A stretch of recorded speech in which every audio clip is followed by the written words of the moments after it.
Sa comment na yon guys, ito yung gagawin natin reaction video ngayon. Pero bago lahat, panoorin muna natin kung ano talaga nangyari dun sa game. Okay. Yun, umere agad. First quarter pa lang. First 2 points pala si Poy Poy. Grabe yung sidestep na yun.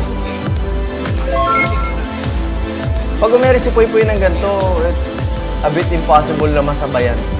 Very few players lang yung nakita ko na nakasabay kay Poy Poy pag umere na siya. Merong iba, syempre, dahil hindi naman lang si Poy Poy matagal tumalon.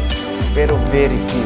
Guys, kung napapanood nyo itong clip na to, na steal ni Poy Poy, na-intercept niya. Actually, isa to sa mga strengths ni Poy Poy kung bakit niya nagagamit yung dunking abilities niya. Kung mapansin nyo lagi, coach, or sasabihin sa ibang mga players, kaya naman nakakadang si Poy Poy kasi laging fast break. Kaya naman nakakadang si Poy Poy kasi walang bumabantay. well, actually, kaya nagmumukhang ganun kasi ang galing niya umintercept. Yun ang hindi madalas nakikita ng mga nanonood. Kaya lagi tuloy mukhang libre or lagi fast break lang siya nakakadang. Pero before kasi mag-dunk, nababasa niya siguro yung sitwasyon at mabilis at dahil malakas yung legs niya, gagamit yun. Ngayon, to intercept the pass. Okay, ayun, intercept. Poy Poy with a steal. Poy Poy! Grabe, acceleration guys. Iba yung first 3 steps si Poy Poy, sobra explosive. Full head of steam. Poy Poy Aktub is fouled.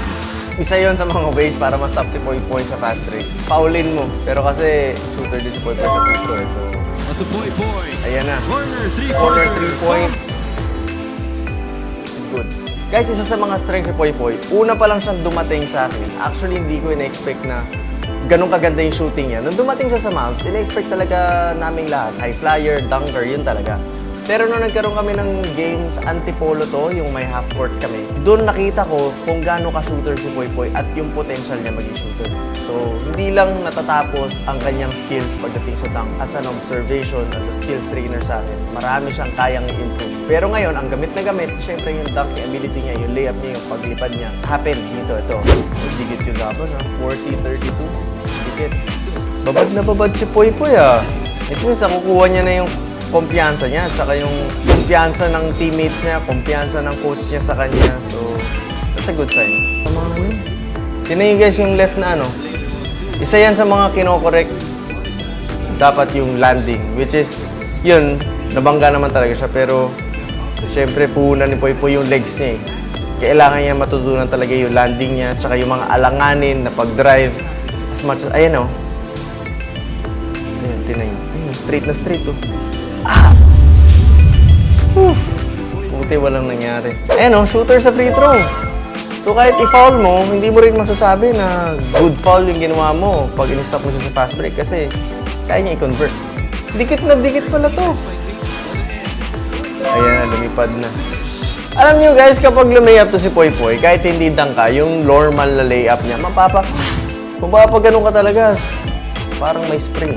One of a kind. Yung lakas ng legs niya, pati pag nakita mo yung legs niya ng personal, iba yung build talaga eh. Panoorin natin ulit. Tignan nyo. Atake, out of balance, sidestep.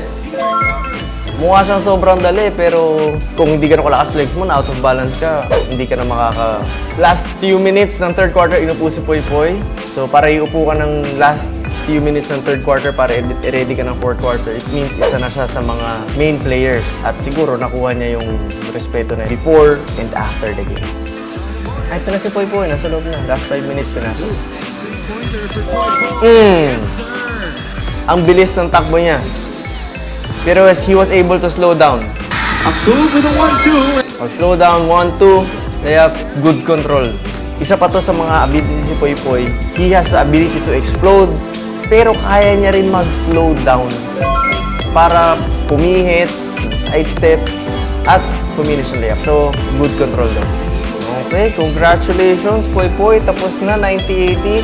Close game. That's a very big improvement. Adjustments pa, pero way better than he was before. So, yun yung atin masasabi sa game ni Poy Poy.